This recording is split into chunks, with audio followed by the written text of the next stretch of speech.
সব বন্ধুসকল আপোনালোকক মই এনেকুৱা এখন বাজাৰ দুখাম যিটো কামৰগৰ পৰা আপডা কৰি যাওয়াৰ যিটো লাইন আছে বুঢ়ী খামাৰ মই আজি ফাৰ্ষ্ট টাইমৰ বাবে মই এইখন বাজাৰ দেখালোঁ। সেই বাজাৰখনৰ নাম হ'ল গৰম বাজাৰ।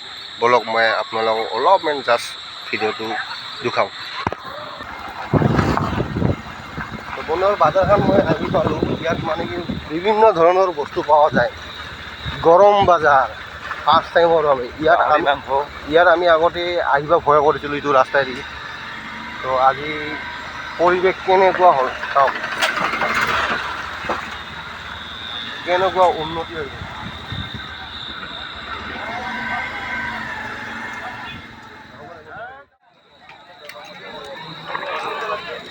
গৰম বাজাৰ না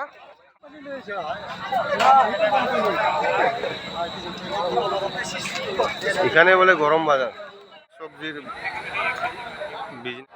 এবাৰে শাক সবজি হোলসেলত বেচাই লেবু এই বেপাৰীগিলা আহি এতেন এয়া চাওক মাছৰ বাজাৰ আছে আগত ইমান ডাঙৰ এৰিয়া ফাৰ্ষ্ট টাইম দেখা পালোঁ মই গৰম বাজাৰ